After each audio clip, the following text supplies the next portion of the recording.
자, 지금 이제 오늘 제가 여러분들 앞에서 이야기할 내용은 이제 수식은 다 뺐고요.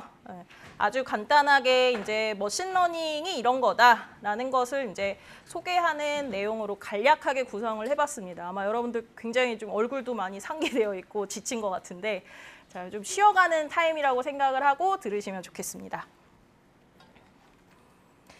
자, 이제 아마 뭐 되게 비슷한 강의 많이 들으셨을 텐데요. 머신러닝을 이야기하기 위해서 제가 이제 인공지능이라는 이야기를 좀 시작을 해야 할 것 같습니다.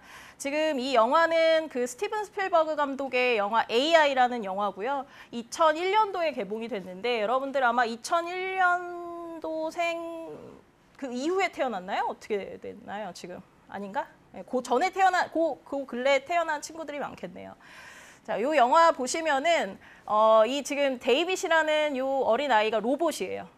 네, 로봇인데 인간이 되기를 원하는 로봇입니다. 그래서 이 친구가 아마도 지금 다시 여러분들 이 영화 보시면 느끼는 바가 되게 많을 텐데, 여기에서 이제 이 데이빗이 하는 굉장히 재밌는 대사들이 있어요. 그래서 Please make me a real boy라고 해서 인공지능인데 로봇인데 기계인데 진짜 사람이 되기를 원하고, 또 하지만 그렇게 사람이 될 수 없음에 조금 절망하기도 하고, 이제 마지막에는 이제 데이빗이라는 로봇이 있는 가족에게 하는 말이 이제 We will be together forever라는 말을 하는데, 자, 이 말처럼 이제 결국에는 이제 이 인공지능 이제 로봇이 인간과 함께 계속해서 이제 영원히 함께 할 것이다라는 이제 마무리를 지면서 이 영화가 끝이 나는데요. 제가 이 영화를 이제 이렇게 소개하는 이유는 저희가 이제 오늘 배우는 머신러닝, 뭐 딥러닝도 마찬가지겠지만 이 마지막 문구처럼 여러분들이 오늘을 기점으로 계속해서 여러분들이 배우는 학문에 지속적으로 함께 하시기를 바란다는 의미에서 이 영화를 간단하게 한번 소개를 해보았습니다. 자, 그러면은 이제 인공지능이라는 먼저 단어에 대해서 저희가 알아볼 필요가 있을 텐데, 자, 인공지능은 말 그대로 Artificial Intelligence입니다. 그러니까 사람처럼, 아까 그 로봇처럼 사람처럼 학습하고 추론할 수 있는 지능을 가진 컴퓨터 시스템을 만드는 기술이라고 생각을 하시면 됩니다. 자, 그러면 이 인공지능은 굉장히 다양한 고도화를 거치면서 다양한 발전을 이루었는데요. 예전에는 보고 듣고 읽는 것에 그쳤다면 이제는 어떻습니까? 학습을 할 수 있고 그것을 통해서 추론이나 예측을 할 수 있고 또 이것을 실제로 행동에 옮기는 과정까지 왔죠. 또 그보다 더 많은 지금 행위들을 할 수 있는 기술적인 발전을 이루었을 텐데, 자, 이 인공지능은 여러분들이 아마 생활 속에서 많은 곳에서 이렇게 굉장히 쉽게 보실 수 있을 것입니다. 대표적인 사례들을 좀 실어왔는데요. IBM의 이제 AI 종양학 의사, 그러니까 진단을 하는 의사가 이제 인공지능의 어떤 대표적인 사례라고 볼 수 있고, 또 아마존에서 활용하고 있는 계산대 없는 AI 상점, 물건을 올리면 바로 계산을 해준다든지, 또는 이제 2016년에 굉장히 핫한 그런 이제 경기였었죠. 이세돌과 구글 딥마인드 알파고의 경기도 있었고요. 또 중국 스타트업에서는 걸음걸이로 이제 사람을 식별하는 그런 AI 기술도 개발을 한 사례가 있습니다. 이렇게 이제 여러분들 굉장히 생활 속에서 밀접하게 이런 인공지능 사례들을 볼 수 있는데, 그러면 이것이 우리가 지금 배우는 머신러닝과 어떤 관계가 있는가를 이제 한번 생각을 해보도록 하겠습니다. 자, 이 머신러닝이라는 말을 좀 이렇게 구분해서 살펴보면 결국에는 기계가 학습을 한다라는 이야기로 이제 시작을 해볼 수 있는데요.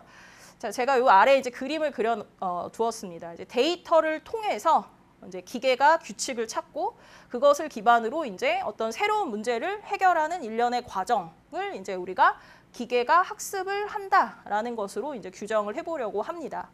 자, 지금 보시면 대략 여러분들이 저 x가 5일 때 y라는 것에 대한 값을 한번 생각을 해볼 수가 있을 텐데요. 자, 지금 이 과정을 우리가 맨 앞에 있는 데이터를 이제 학습 데이터라고 이제 이름을 붙일 것이고요. 그리고 일련의 이제 규칙을 찾아서 학습을 하는 과정을 이제 우리는 학습, 이제 머신러닝이라고 하는 거죠. 자, 이때는 이제 우리가 특별하게 수학이 활용이 됩니다. 수학에서 뭐 쉽게 얘기하면 그 함수로 이제 저 학습 데이터를 모사할 수 있겠습니다. 자, 그러면 이 학습을 통해서 이제 여러분들이 원하는 이제 어떤 그 상황에 대한 예측을 할 수가 있는데요. 이걸 이제 바로 기계가 학습을 한다라는 과정으로 규정을 하려고 합니다.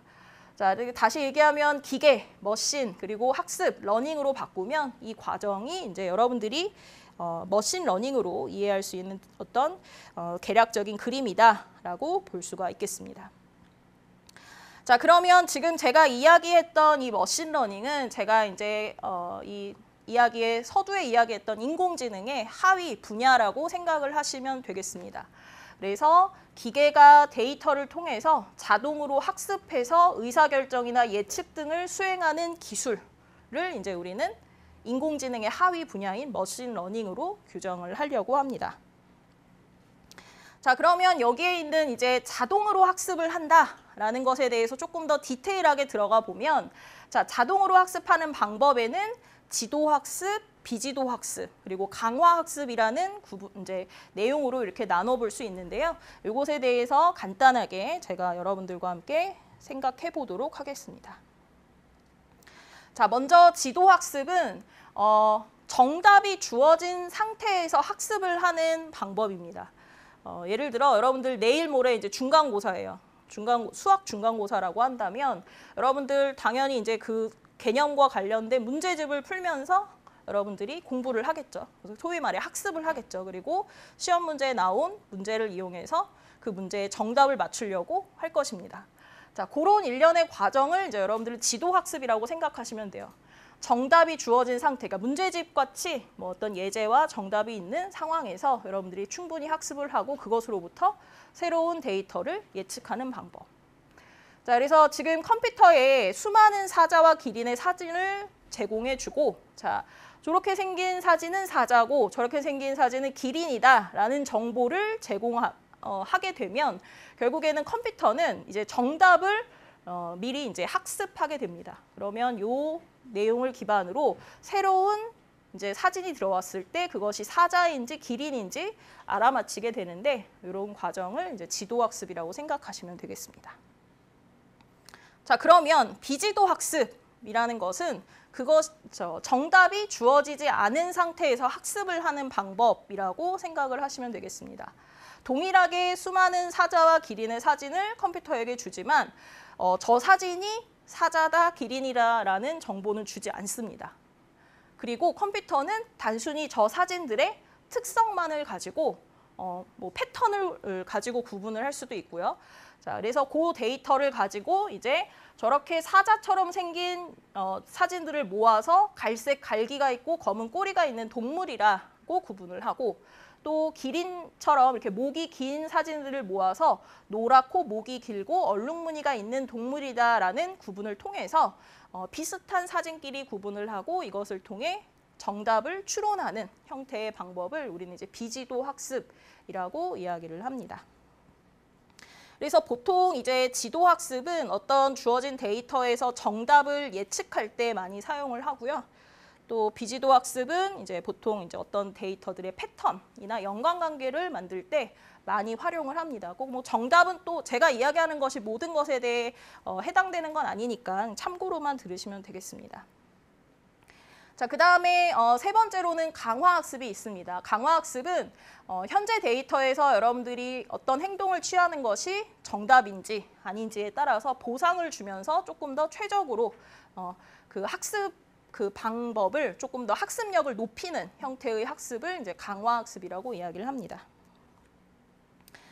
자, 그러면 이제 제가 지금부터는 지도학습과 비지도학습 이 두 가지에 대해서 이제 간단하게 한번 이야기를 해보려고 합니다. 자, 지도학습과 비지도학습의 그러면 차이가 조금 더 디테일하게 어떤 차이가 있는지를 다시 한번 우리가 질문을 던져볼 텐데, 지도학습은 방금 전에 이야기했듯이 정답이 있는 데이터를 가지고 훈련을 하는 예측 방법이기 때문에 레이블이 있는, 자, 정답이 있는 것을 이제 앞으로는 레이블이라는 표현을 쓸 거예요. 그래서 레이블이 있는 데이터에 대해서 훈련을 하고 새로운 데이터가 들어왔을 때 그것에 대한 예측을 수행할 수 있으면 지도학습. 자, 이 그림에서 보시면, 자, 이 그림은 지금 원으로 이제 표현된 이제 지금 좌표 평면에 이렇게 원으로 표현된 데이터들이 주어져 있는데 옆에 그림과 차이점이라고 생각한다면 이 그림에는 자, 아래쪽에 있는 것이 이제 빨간 데이터, 위쪽에 있는 것이 이제 파란 데이터라는 특징이 있습니다. 자, 이렇게 이제 파란 데이터와 빨간 데이터가 주어졌을 때 자, 이것에 대해 우리가 다음에 선을 그어서 자, 이쪽 선을 기준으로 아래쪽에 있으면 빨간 데이터의 그룹에 속하고 위쪽에 있으면 파란 데이터의 그룹에 속할 수 있습니다라고 정리를 해두면 새로운 데이터가 만약에 이쪽에 위치했을 때 이쪽에 있는 데이터는 자, 이 선을 기준으로 빨강색에 있을 확률이 높다. 빨강색의 데이터일 가능성이 높다라고 판별을 할 수 있겠죠. 그렇게 이제 정리를 하는 것이 지도학습이라고 보시면 되고요. 자, 반면에 비지도학습은 여기 주어진 데이터가 빨강색인지 파란색인지에 대한 정보가 전혀 없습니다. 그냥 단순히 이렇게 퍼져 있는 데이터의 형태에서 우리가 자, 이 데이터의 특징만을 가지고 이 데이터의 패턴이나 관계를 식별해서 정보를 추론하는 방법인데 이 경우는 지금 우리가 이 데이터가 모여 있는 것들을 기반으로 해서 자, 이쪽 그룹에 속하는 어떤 데이터 A 그리고 이쪽 그룹에 속하는 데이터 B라는 형태로 지금 이 전체를 구별해 볼 수 있겠죠. 분석해 볼 수 있겠죠. 그래서 저런 형태로 이제 우리가 데이터를 어떻게 살펴보느냐가 이제 지도학습과 비지도학습의 차이라고 보시면 되겠습니다. 자, 그러면 이제 조금 더 디테일하게 우리가 지도학습과 비지도학습에 대한 기법들을 이제 우리 그 분류 기법들을 다시 한번 알아보도록 하겠습니다. 자, 이제 여러분들이 기억하셔야 되는 것은 그 지도학습, 슈퍼바이즈드 러닝은 항상 이제 미리 그 카테고라이즈드 된 데이터를 기반으로 실행이 된다라는 것. 그리고 이제 언슈퍼바이즈드는 라벨링이 되지 않은 데이터를 기반으로 활용이 된다라는 생각을 갖고 보시면 되고요. 자, 이건 이제 크게 분류를 해본 것인데요. 슈퍼바이즈드 러닝에는 이제 크게 분류와 회귀라는 방법이 있고, 자, 그 다음에 언슈퍼바이즈드에는 클러스터링, 어소시에이션, 디멘전 리덕션과 같은 분류 방법들이 있습니다. 그래서 오늘은 제가 지금 분류, 회귀, 군집, 연관 이 네 가지에 대해서 간단한 그 어떤 이해를 돕기 위한 예제만을 들어서 설명을 드릴 것이고요. 내일은 조금 더 이제 디테일하게 이런 것들이 어떻게 활용되는지 직접 배워보시도록 하겠습니다. 자, 그러면 먼저 이제 슈퍼바이즈드 러닝을 다시 한번 우리가 이것이 무엇인가에 대해서 정리를 해볼 텐데 제가 맨 앞에서 설명했던 그림을 다시 가지고 왔습니다. 슈퍼바이즈드 러닝은 자, 데이터를 통해서 모델을 만드는데요. 자, 이 데이터가 지금 조금 바뀌었습니다. 자, 하나는 이제 온도와 판매량. 자, 온도와 판매량이라는 데이터가 주어졌고 그것을 통해서 온도가 이제 5도일 때 판매량에 대해서 예측을 하고자 합니다. 자, 지금 날짜별로 온도가 바뀌는데 그때의 판매량을 보니 둘 사이에 분명히 관계가 눈에 보이죠. 온도에 지금 여러분들 관계를 살펴보시면 어떤 형태를 유추해 볼 수 있냐면 판매량은 온도의 2배에 비례해서 결정된다는 사실을 확인해 볼 수 있습니다. 자, 그러면 우리가 이렇게 주어진 데이터로부터 자, 어떤 규칙, 함수를 만들었고 그 함수로 이제 우리가 온도가 5도일 때 판매량을 예측해 볼 수 있는데 지금 보시면 10이라는 것을 우리가 쉽게 확인해 볼 수 있죠. 자, 이걸 이제 여러분들 컴퓨터에 적용을 하시면 그게 이제 슈퍼바이즈드 러닝이 되는 거죠. 자, 요런 데이터의 구조, 요런 데이터의 구조를 갖고 다음과 같은 예측을 하는 형태를 이제 슈퍼바이즈드 러닝이라고 할 것이고, 이걸 조금 더 디테일하게 이야기를 하면 바로 회귀라는 기법으로 이제 우리는 정의할 수 있습니다. 방금 전에 보셨던 자, 온도와 판매량 간의 상관관계, 그 둘의 원인, 인과관계를 이제 함수식으로 표현한 형태를 이제 우리는 회귀라고 이야기를 할 것이고요. 자, 회귀의 예로 다음에 이제 표를 다시 한번 보도록 하겠습니다. 자, 지금 이 표는 날짜별로 주어진 온도와 판매량에 대한 데이터입니다. 지금 보니까 이 친구는 온도가 판매량에 상관관계가 있을 것이라고 생각을 하고 원인, 인과관계가 있을 것이라 생각을 하고 온도를 원인 그리고 판매량을 결과로 자, 둘 사이의 관계식을 한번 찾아보았습니다. 자, 이 과거에 지금 총 5개의 데이터로부터 확인해 본 결과는 판매량은 온도의 2배가 된다라는 사실을 알 수 있었고, 이것으로부터 이제 우리가 새로운 온도가 들어왔을 때, 자, 우리는 이것에 대해서 판매량을 예측을 할 수 있게 되죠. 이런 형태의 데이터에 이제 여러분들이 어떤 함수식을 만들고 그것을 통해서 예측을 하게 된다면 우리는 이것을 지도학습, 즉 회귀 방법을 사용했다라고 이야기를 할 수가 있겠습니다. 대표적으로 많이 쓰는 예제죠. 여러분들 쉽게 생각해 볼 수 있을 것이고요. 자, 그러면 한번 여러분들이 회귀, 리그레이션을 사용하는 어떤 좋은 데이터의 예가 있으면 지금 간단하게 한번 생각을 해보시면 좋겠습니다. 제가 한번 발표를 시켜볼게요. 네. 제가 아무나 지금 저 찍어서 질문을 던져볼게요. 여기 지금 첫 번째 줄에 친구 이름이 뭐죠? 네, 유정 학생이 혹시 회귀를 사용할 수 있는 데이터 사례를 한번 이야기해 볼 수 있을까요? 생각보다 굉장히 많은 곳에서 쓰고 있어요. 네, 네. 자, 좋죠? 식사량이라는 원인으로부터 우리가 몸무게라는 결과를 얻어낼 수가 있죠. 또 질문을 한번 던져봐요. 여기 제일 끝에 있는 친구. 네. 여름날 온도의 증가함에 따라 네. 아이스 커피의 증가. 아, 네네. 판매량도 이렇게 생각해 볼 수 있죠. 네. 여러분들 아마 그냥 암묵적으로, 직관적으로, 그러면 회귀라는 이 방법은 데이터가 원인과 결과로 주어질 때 사용을 하면 좋겠구나라는 생각을 해볼 수 있을 것입니다. 그래서 자, 지금 이제 회귀에 사용할 수 있는 데이터의 예시들을 지금 이렇게 한번 쭉 실어봤는데요. 여기서 말하는 독립 변수는 원인이 되는 변수고, 그 다음에 종속 변수는 결과가 되는 변수입니다. 예를 들어 공부 시간과 시험 점수 사이의 관계를 함수식으로 알아본다. 그러면 우리는 자, 이것으로부터 이 회귀라는 방법을 사용해서 자, 공부 시간이 이제 얼마일 때 시험 점수가 어느 정도 될 것이다라는 예측을 해볼 수 있겠죠. 자, 또는 아까 이야기했던 것처럼 온도와 어떤 음료의 판매량, 자, 그 다음에 역과제의 거리나 평수 등과 관계된 그 정보를 가지고 집가격을 유추해 볼 수도 있고요. 또는 자동차 속도를 통해서 이제 사고 시 사망 확률을 이제 추론함으로써 보험회사의 그 데이터를 활용할 수도 있겠습니다. 또는 몸무게와 키에 대한 관계를 확인해 볼 수도 있습니다. 자, 이런 데이터의 형태에 이제 여러분들이 앞으로 회귀라는 방법을 사용하면 추론을 하는데 훨씬 편리하겠구나라는 생각을 해보시면 되겠습니다. 자, 그러면 이제 두 번째 분류라는 방법에 대해서 이제 한번 우리가 생각을 해볼 텐데요. 자, 회귀와는 조금 다른 성질을 가지고 있습니다.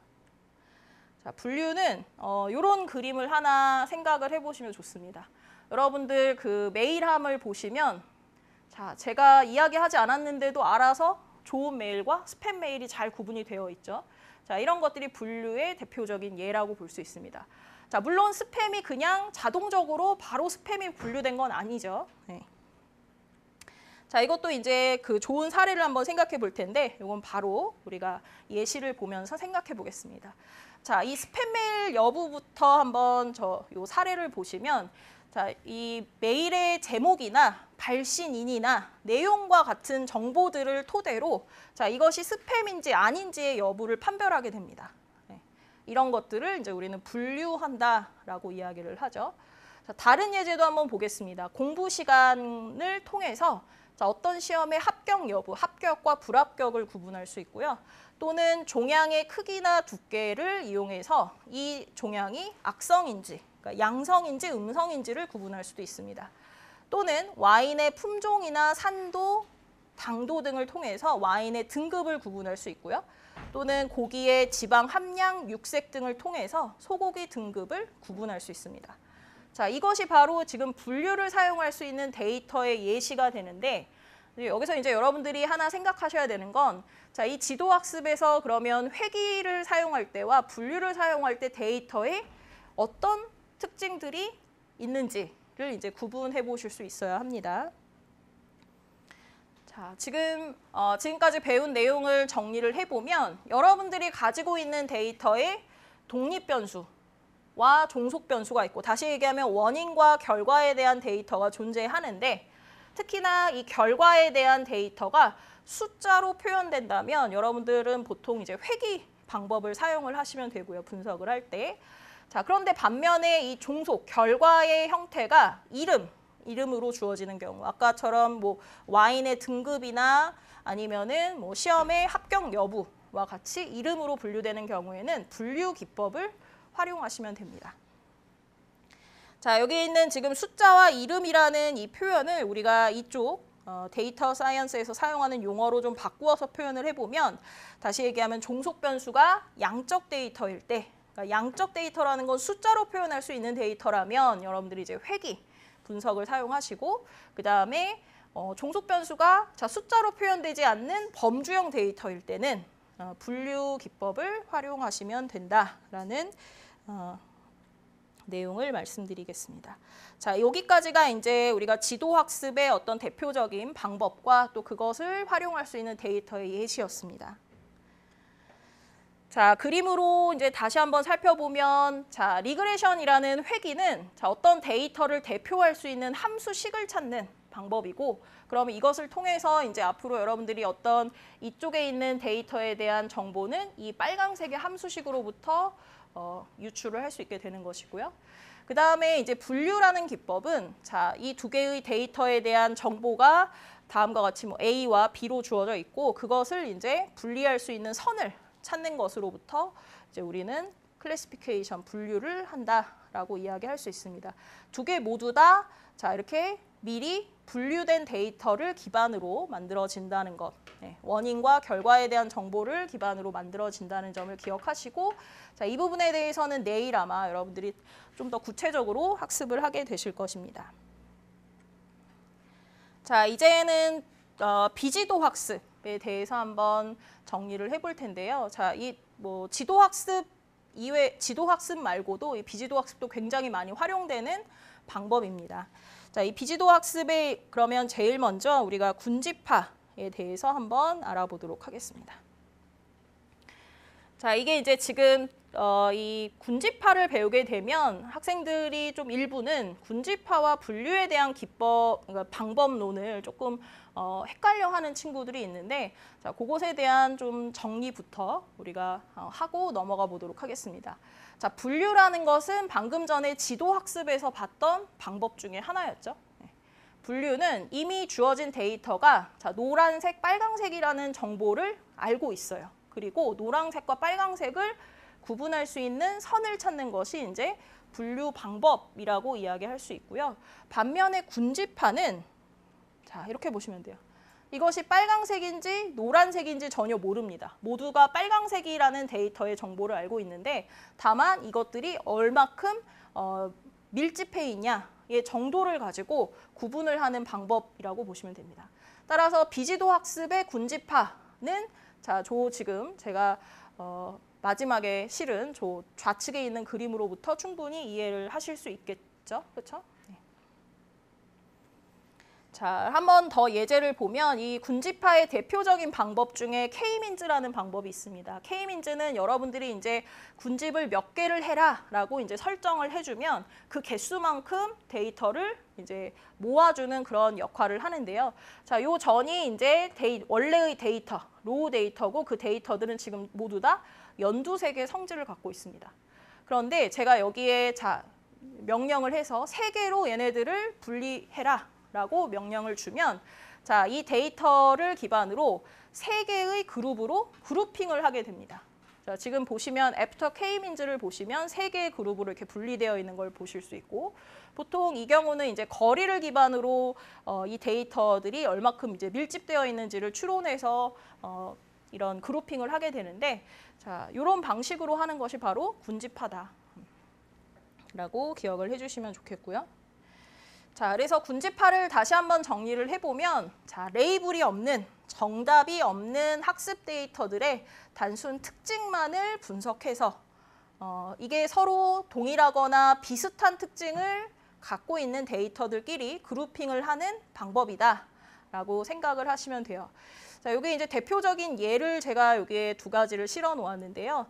여러분들 이제 뭐 최근 코비드-19이 굉장히 이제 유행을 했었죠, 한국에. 코비드-19의 그 어떤 확진자들을 이렇게 이제 점으로 이렇게 찍어봤다라고 한번 가정을 해보겠습니다. 자, 그리고 그것을 시간에 따라서 분포를 한번 쭉 이렇게 아까 스캐터 플롯을 한번 그려봤었죠. 그런 형태로 이제 그림을 그려봤다고 해볼게요.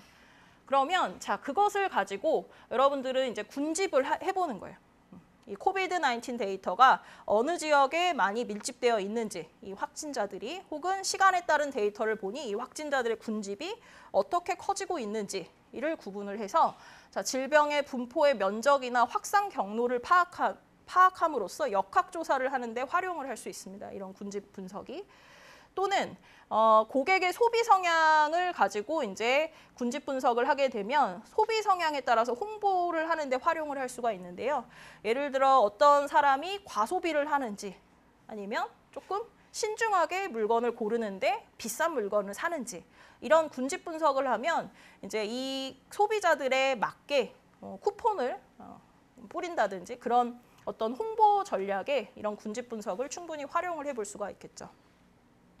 이 군집하는 굉장히 많이 사용되는 기법 중에 하나이기 때문에 여러분들이 내일 활용을 할 시간이 있을지 모르겠지만 혹시라도 배우지 않더라도 나중에 한번 꼭 공부를 해서 그 사용할 수 있도록 좀 연습을 해두면 유용하게 사용을 하시게 될 겁니다. 자, 그런데 이제 비지도 학습의 경우는 이제 조금 난해한 것이 우리가 이것을 어떻게 나누어야 하는가?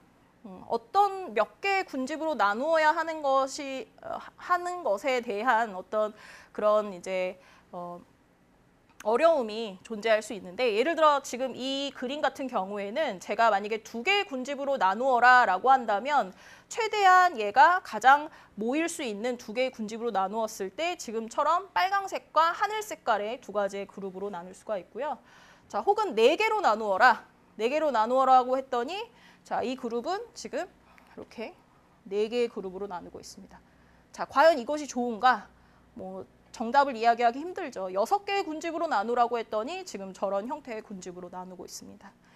자, 그래서 군집하는 사실 이제 그 사용자의 선택에 따라서 군집을 몇 개로 하는지에 따라서 여러분들이 분석할 수 있는 어떤 특징들이 데이터의 정보들이 조금씩 다를 수 있고요. 보통은 군집 간의 거리나 지름이나 분산 이런 것들을 종합적으로 고려해서 평가를 하기 때문에 여러분들이 요거는 많은 경험이 또 필요하다라는 이제 이야기를 덧붙일 수 있겠습니다. 자, 그다음에 이제 두 번째로는 연관 어소시에이션에 대해서 이제 한번 살펴보도록 하겠습니다. 자, 이 연관이라는 것은 연관 규칙 학습이라고 이제 이야기를 하는데요. 굉장히 단순해요. 서로 연관된 특징을 찾아내는 것입니다. 이게 소위 장바구니 분석이라고 얘기를 하는데요. 이 연관 규칙 학습은 추천 시스템에 굉장히 많이 쓰입니다. 쇼핑을 추천한다든지 영화 추천, 여러분들 넷플릭스만 봐도 내가 몇 개의 영화만 클릭하면 그 다음부터는 계속 그 비슷한 성향의 영화들이 뜨죠. 그런 시스템에 활용되는 어떤 방법 중에 하나라고 보시면 되겠습니다. 한 예를 보시면 다음에 온라인 쇼핑몰은 이제 더 많은 상품을 팔기 위해서 고객의 장바구니에 담긴 상품을 바탕으로 상품을 추천하려고 합니다. 자, 근데 어떻게 하면 좋을까? 이제 고민을 하고 있습니다. 아래 표는 1개 이상 구매하면 O, 그리고 구매하지 않았다면 X로 나타낸 판매 데이터를 보여주고 있습니다. 자, 지금 주문번호 1, 2, 3, 4는 어떤 사람이라고 생각을 하시면 되고요. 자, 이 사람에 따라서 구매한 내역을 이렇게 이제 살펴보실 수가 있습니다. 자, 보시면은 지금 눈에 이미 쉽게 보이시겠지만, 자, 어떤 특징을 보실 수 있을까요? 보시면 한 예만 든 거예요. 여기서 여러 가지 특징을 찾을 수 있겠지만, 라면을 구매한 사람들이 대체적으로 계란을 구매했다라고 이야기를 할 수 있겠죠. 자, 아주 단순해요. 라면과 계란 구매는 서로 연관이 높아 보인다. 물론 이걸 이제 수식으로 우리가 수학식으로 이제 잘 표현을 해야겠지만 일단은 내용을 이해하는 데서는 지금 저 동그라미가 동일한 것으로 보아서 서로 연관이 굉장히 높아 보인다라는 사실을 이야기할 수 있습니다. 따라서 라면을 구매하는 사람은 계란을 살 확률이 높기 때문에 이것을 같이 판매를 한다던가 여러 가지 상품 전략을 쓸 수 있는 거죠. 아니면 라면을 사는 친구들에게 계란을 추천 상품으로 띄운다던가. 자, 이런 학습을 하는 것이 이제 연관 규칙 학습입니다. 자, 여기에는 어떠한 인과관계가 없습니다. 단순히 둘 사이의 상관관계만을 파악해서 이 정보를 추천하는 것이기 때문에 자, 요 비지도 학습의 한 예로 이렇게 잘 보실 수가 있겠습니다. 자, 그래서 정리를 해보면 지금 이제 여러분들이 보셨던 비지도 학습의 이제 크게는 군집파와 그러니까 클러스터링과 그 다음에 어소시에이션 이제 두 개가 있었는데요. 자, 군집파는 이제 우리가 관측치, 이제 어떤 사람들의 특성을 가지고 그룹핑을 하는 것이라고 본다면, 자, 연관이라는 것은 특성들, 비슷한 특성들끼리 그룹핑을 하는 방법이라고 이제 우리가 살펴볼 수 있겠습니다. 자, 그래서 지금까지 뭐 수학이 전혀 없는 그냥 글로만 된 내용을 가지고 저희가 이제 머신러닝 기법에 대해서 아주 간단하게 살펴보았는데요. 이제 여러분들이 굉장히 많은 데이터를 이제 앞으로 다루게 될 것이고 그 데이터에 맞는 이제 머신러닝 기법을 찾게 될 때는 다음에 그 차트에 따라서 찾아보면은 많은 도움이 될 것입니다. 물론 이게 정답은 아닙니다. 예를 들어 이제 여러분들이 가지고 있는 과거의 데이터가 있냐 없냐를 가지고 자, 먼저 과거 데이터가 없다면 자, 이 데이터에 대해서 보상을 서로 줄 수 있는 환경인지의 여부로 강화학습을 활용하는 방식을 데이터에 채택할 수 있습니다. 강화학습에 대해서는 제가 디테일하게 설명하지 않았기 때문에 이렇게만 이제 이야기를 하고 넘어가고 자, 그런데 이제 과거의 데이터가 존재를 하고 그런데 데이터가 많은지 여부를 이제 체크해야 돼요. 데이터가 충분히 많지 않으면 사실은 분석을 하는데 좋은 인사이트를 주지 못하기 때문에 자, 충분히 많은 데이터가 있다라고 가정을 하였을 때 자, 예를 들어 이제 추측하고 싶은 미지의 종속 변수, 그러니까 결과가 있느냐의 여부에 따라서 이제 여러분들이 크게 두 가지 방법으로 우리는 그 데이터 머신러닝 기법을 찾을 수 있습니다. 먼저 자, 추측하고 싶은 미지의 종속 변수가 없다. 그러면 사실은 비지도 학습을 여러분들이 여기에 적용을 하시면 됩니다. 자, 그래서 자, 비지도 학습 중에서도 비슷한 관측치를 그룹핑하고 싶다면 군집파를 사용하시면 되고요. 그것이 아니라 그냥 특성 사이의 상관관계를 찾고 싶다면 방금 전에 보셨던 연관규칙 학습을 사용하시면 됩니다. 자, 그런데 예를 들어 이제 미지의 종속 변수를 추측하고 싶다라고 한다면 자, 그것이 범주형 데이터라면 분류 기법을 그리고 그것이 양적, 수적으로 표현된 연속형 데이터라면 회귀 방법을 활용하셔서 여러분 데이터 분석을 하시면 됩니다. 자, 그래서 여기까지가 지금 이제 제가 오늘 아주 간단하게 이야기하고 싶었던 머신러닝의 어떤 큰 방법들 혹은 뭐 데이터의 활용 내용들이었고요. 내일은 조금 더 디테일하게 그것을 이제 어떻게 활용하는지 그 안에 들어가 있는 이제 수학적인 내용에 대해서 간단하게 설명을 드리도록 하겠습니다. 지금 제가 설명한 내용은 지금 여기 생활 코딩 데이터과학 머신러닝 1에 나와 있는 내용을 기반으로 설명을 드린 것이니까 궁금한 친구들은 다시 이쪽에 들어가서 살펴보시면 되겠습니다.